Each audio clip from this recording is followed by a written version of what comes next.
ジャギ様から盗み取った北斗神拳、とくと味合わせてやるわ。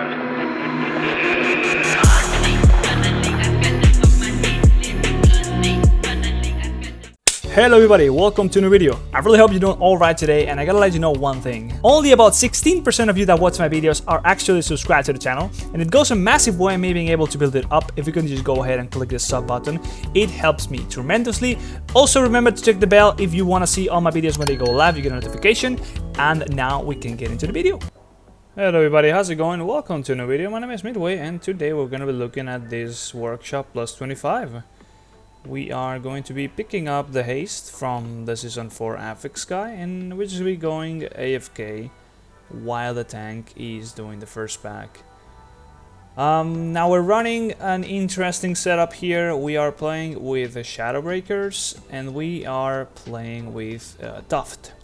So we're playing quite safe. We're not going with the aggressive options we could pick. Could have chosen to run Resonant Reservoir for more damage, or could have also chosen to run Vanguard's Momentum. However, this dungeon is quite dangerous, particularly in Tyrannical. There is a lot of stuff that can kill you, and Shadowbreakers will be a very important addition, especially in the first boss. If you happen to get the ability that's called that does the AoE damage. If you are targeted by that and you're not in melee and you don't have Shadowbreakers, you're gonna have a pretty bad time. Let's just put it like that. So Shadowbreakers here is just huge, really important. And if you're also playing with a bunch of ranged players, it also just helps to try and deal with that. So we're gonna go into this boss, and we're not gonna be using anything, because 20 seconds after you pull it, there's gonna be the first set of flame jets. That is the mechanic that I was talking about, the big AoE. I'm sure you know what that is. So we are going to be hoping to not get it on us, and in fact I don't think we get it on us a single time on this fight. So the way you deal with this is, if you are targeted, you just gotta go away from melee. The car will be charging towards you, and if you are close to the car but next to it, then you will take a lot of damage. If you are behind it or just far away, you will then take less AoE damage. So we just want to be standing behind it so we can generate holy power, and trying to aim towards everybody else so we can hit them up with our Lights of Dawn. Now we can also taunt the car, no mercy, and when you do that, you won't be taking any extra damage. The only thing that will happen is that the car will be aiming towards you, so whenever he is charging, he will be charging towards your person, and therefore you will be able to determine where you want the car to be going towards. So in this case, we want to be aiming it towards the hammer, so that then he gets smashed by it. That makes it take extra damage. Now here we already burned through Aura Mastery. We used that on the first set of flip jets. We used Bubble on the second set, and we used Bloom on that set as well. Now we had here a situation where the person that got targeted by the band jets, they were running towards the top side, and there is a Warlock that's like on the left side. So that kind of screws things up, because we'd like it so that we can try to hit everybody else with our Lights of Dawn. Here we can try to sort of do that, but it is kind of rough to make sure that you can always hit everybody. It's just gonna be a matter of talking to the group and making sure they run towards the middle as often as possible. That way, you know, people are standing around there, it's most likely that you're able to hit them with your Light of Dawn. Now if you were not running Shadowbreakers on this boss, yeah, you will just have a way worse time not being able to hit anybody, not even those next to you in melee. If you're the one targeted with Bane Jets, you will just yeah, people will die. Let's just put it like that. The only healing you have at that situation is Word of Glory. You are not even able to generate any holy power besides healing the beacon with Flash of Light or Hollow Light. And yeah, you'd rather not have to resort to that. People will die, so I just think that there's really no other option here. You kind of just have to run Shadowbreakers if you go on a very high key on Tyrannical Workshop. So yeah. And we deal with this boss. If you kind of get lucky and you do not get targeted and stuff, the boss shouldn't be too hard, but there will be some positioning issues. That's why I said that maybe talking with your party and addressing where they're going to be standing will help things out. If you are the one that's targeted, then you can just try and have stuff prepared, have a lot of holy power ready, and try to have some range stuff, so like Vanquisher's Hammer ready to get them used and generate holy power from afar. Shouldn't be too bad, but you're not going to be able to generate holy power during that time, so you could run into a little bit of an issue. Now this part is absolutely disgusting to play. This little corridor here is just so annoying. There will be the sleeping clouds under the water depending where you're tanking this. And the best you can do about those is to try and be on the ledges here. The tank is aiming the frontals away from the group. However, we still have the mega drills to run out. We also have the frontals from the infiltrator, and there's the explosives to deal with. So as a melee holy paladin, you will need in some situations to go into melee if you want to be dealing with the explosives. And that all combined, it just makes this corridor absolutely nasty. So I found that if we're gonna be doing this in this corridor, the best situation that I could find myself in was like going up here in this ledge, and I think I might have gotten hit there by the mega drill, but it's usually the safest one. Even if the tank kind of spins around, you know, I haven't really ever been hit by any frontals in there. And yeah, we're just gonna be killing the little slimes here, doing a little bit of damage and hiding onto this little corner so we do not take damage. But yeah, this first pack, usually you do it combined with the next one with the living wastes. Depends on what you choose to do. We just take it safe here. There's no reason to risk it. We have enough time to complete a key so long as we don't have any catastrophic wipes. And I don't really know where they intended to line of sight that, honestly. I just ended up having to bubble because I couldn't find myself a safe spot. But yeah, not sure what that was supposed to be about. Anyways, we keep on going through the corridor, and we just have a bunch of bolstering going on here onto the dog somehow, even though he was kind of CC'd far away. But once you got rid of the first couple drills and the first two sets of the slimes, yeah, at this point, this is no longer that scary. You still have to do all the dodging, all the frontals, all the swirlies, all the little shits going on. It will still be kind of annoying, but you know, it's not as bad, and the chances of dying are reduced as you get to this bigger area. Still, we gotta deal with this next set of slimes, and it will be a little bit spicy, but we have this post on the left to line of sight, so provided we kill them all at the same time and we kind of CC them and stuff, should never be too big of an issue, and that's what's gonna happen right now. Just gonna get killed, CC'd. There's been situations where you kite all of these mobs back, and the drill kind of aims backwards because the tank is also trying to line of sight, and then the drill starts doing a frontal.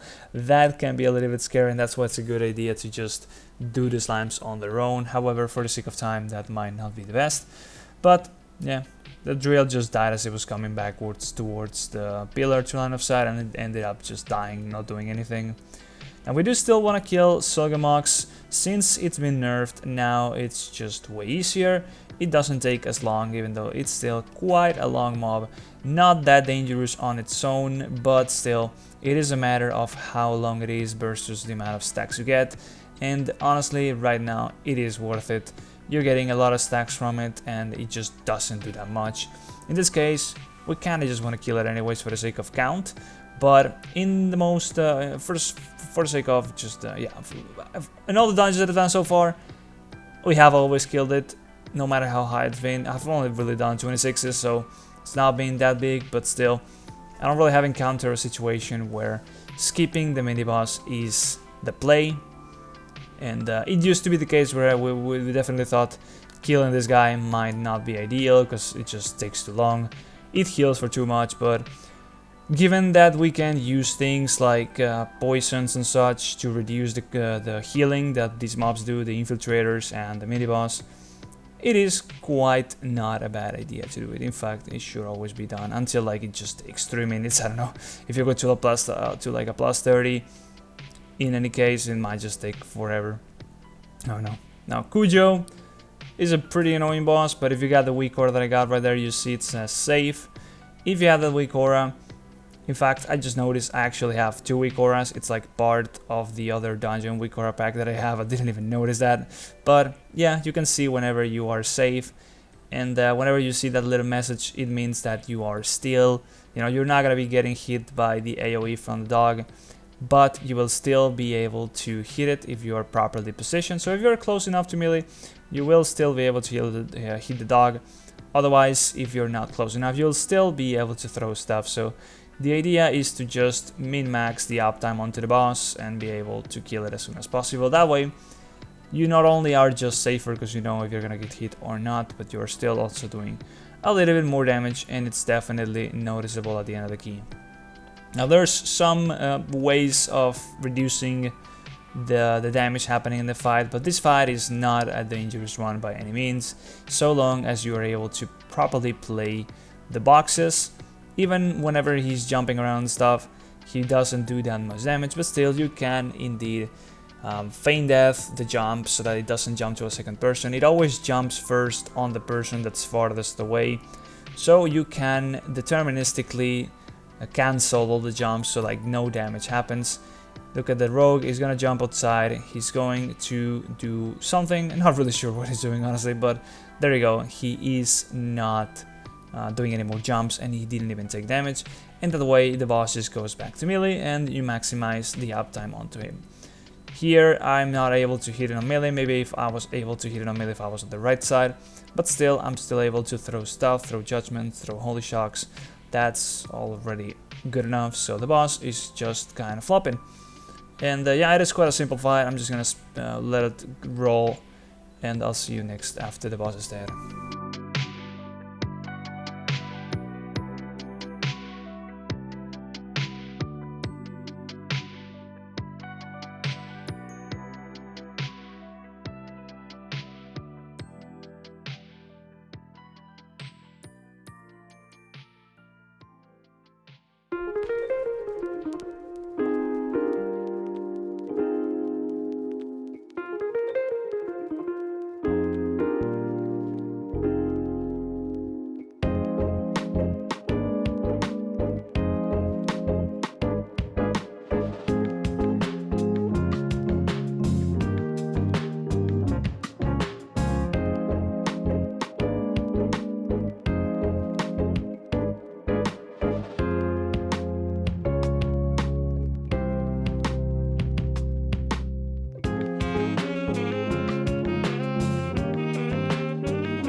Well, every time we get to this part of the dungeon, I just think that if I was a priest, this would just be so much quicker. And I do believe it is kind of crazy that they can do the mind control, the squirrel sort of thing, and there's like, yeah, I mean, it is cool, it is definitely cool, it's just so strong. I don't really know, man, what were they thinking about, but anyways, yeah, that is a thing. If you're a priest here, you can just mind control the tinkerers, you can then use the summon squirrel ability, and then the squirrels will spawn and they will blow up and do damage to the enemies. Now they also scale with key levels, so it is sort of the sap bots from this Mechagunky instead of Junkyard. They do scale with the key level and they do a lot of damage, and these kind of packs just kill themselves because of that, because the squirrels are just so strong. Now as Holy Paladins we cannot do anything similarly, so we can just kill the pack normally, unfortunately. It is not a big deal in a tyrannical key, however, going into fortified definitely makes a big difference. Now that is not a dangerous pack by any means. This is a way more dangerous pack with all these dispels and the big AoE damage that will be happening with these, these mobs. As short out will be doing a lot of AoE damage, and there's no shields to cover up, so in high keys that is quite more scary. So it's not that bad in terms of making the key easier, but it definitely speeds things up whenever you can just blow out the packs with the squirrels. But it is what it is. We can only hope for healer balances, but so far, that doesn't seem like they're really thinking about doing anything like that. It seems like they're pretty happy with the state of things. Unfortunately, just by taking a little look at the healer ladder these days, there was like 120 something healers above 2.7, and there was like 8 or 9 paladins above 2.7 a couple days ago. Yeah, it's quite crazy, but paladins are not even the worst ones right now, like in terms of looking at the ladder. Of course, you always have Mistweavers just having almost no representation in very high keys. It's just how it is. Unfortunately, there was no healer tuning done between Season 3 and Season 4, and it just perpetuated the healer balance that existed from Season 3. The fact that, you know, Fire Mage is actually popping out right now makes Holy Priest even just better. They don't even have to do damage anymore, they just go and become buff bots and make their party do geeky damage. And the healing for Holy Priest is just so good right now, that's the main thing about them. But we're done with those guys. There's something special about those packs, ones especially about the spider, just don't die and that's it. And the little gauntlet, well, you can take it both aggressive or chill. In this case, we kind of go for a little bit of an aggressive play, trying to get here before it gets over there so we can get for free, but it doesn't really matter too much. Just make sure to not get caught. Here we had our tank got caught at the beginning, so he will behind a little bit and he's gonna take his sweet time to get over here with us. So he's also gonna be pulling the infiltrator on the back there. If you somehow happen to just aggro onto something, try to not AoE too much, because you might pull the mechanic there that's actually an infiltrator. And if you're just like, you know, randomly doing some stuff on that gauntlet, you will see yourself getting aggro if the tank's not around or something. Just trying to take it safe. But yeah, here we go, one of the most dangerous packs in the whole dungeon. You kind of want to always be standing on top of the shields. If you can stun the squirrels, also helps quite a bit. Even if you're in the shield, the squirrels blowing up will do a lot of damage. I do believe they will do more in Fortified, but still, just don't want to take any damage if you can avoid it. You can only stun the squirrels with Hutch. Blinding Light doesn't work, and if you're stunning a squirrel, you're just gonna get one shot in a high key. So yeah, it is kind of rough because there's all the frontals. We got double infiltrators, so there's 2 sleeping puddles. Explosives just make you have to position yourself in shitty situations. There's the spells. You know, it is quite rough. And there's also boss ring, of course, but if you stand on the shields, shit should be quite safer. And now we're gonna be waiting here for a couple seconds, getting some cooldowns back, I believe. However, this boss, it is not a hard boss. However, it is also a hard boss, if you know what I mean. Like, the boss doesn't do anything so long as you dodge everything, but that's way easier said than done. How do you dodge everything? You just gotta have a lot of awareness. That's really about it. And there's just gonna be more and more spinny things spawning as the fight goes on and on. And yeah, it's just about that. You just gotta keep your eyes open, keep track of all the blades coming your way, try to stun the plants and AoE them down, and make sure you don't stand in any of those bombs. The shaman just got stunned there at the beginning of the fight, which is not too good. And yeah, as you can see there, the blades do a lot of damage in this high difficulty. It will be a one-shot in really high keys, 26, 27, 28. I'm sure at some point it is a one-shot, so it becomes a matter of get hit once and go home cry. So yeah, it is a fun fight though, like keeping your eyes open and being rewarded for not, you know, spacing out. It always feels good, but at the same time, it's quite a nerve-wracking fight. And pretty much all the fights in this dungeon are nerve-wracking, honestly. The first boss himself, it's always kind of tight. And positioning is always key. You can get unlucky if you get targeted and stuff. Then second boss, you can never really be completely fine. You always gotta pay attention to, you know, where you're standing if you want to maximize your damage, and so that you don't actually get hit by the AoE. And then this boss, you know, all the blades and stuff.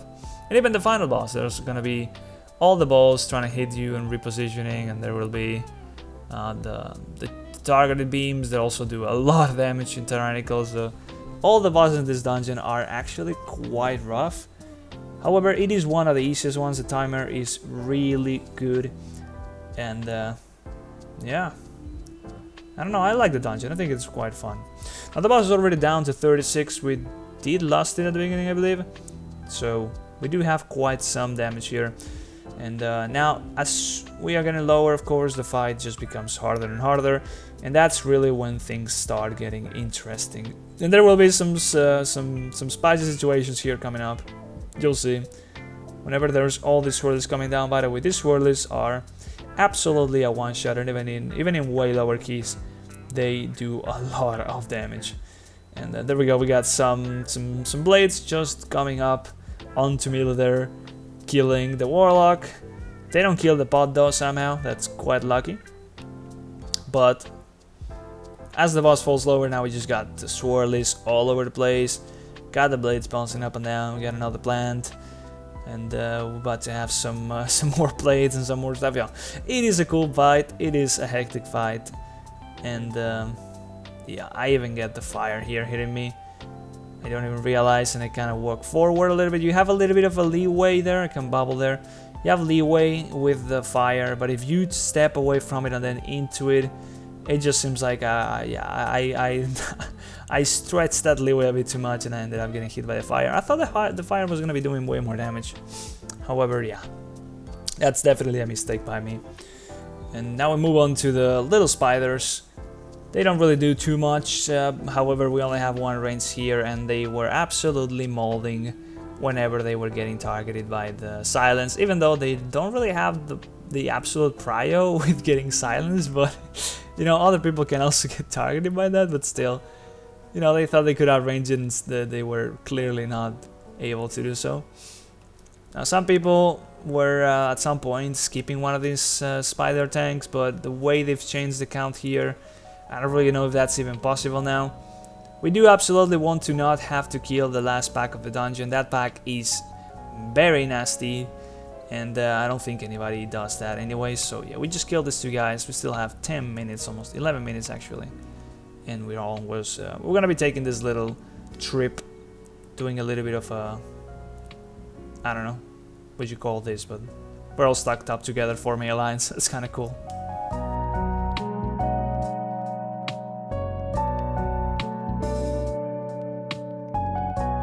One thing that happens when you're playing Holy Paladin in this season and you are picking haste from the Season 4 affix is that you will be running quite often, and you kind of really gotta make, or rather pay attention to your mana bar. There will be plenty of bosses where you just end up consuming your entire mana bar, and you might not even notice it because you're just so used to playing with so much haste. Now here I do have 1.2k haste baseline. I don't have the haste ring. In fact, I get the haste ring in this dungeon, so that is even going to be more haste than I have, almost baseline with a very high uptime. I'm also missing the other set of the ring, the one when you hit enemies in the back.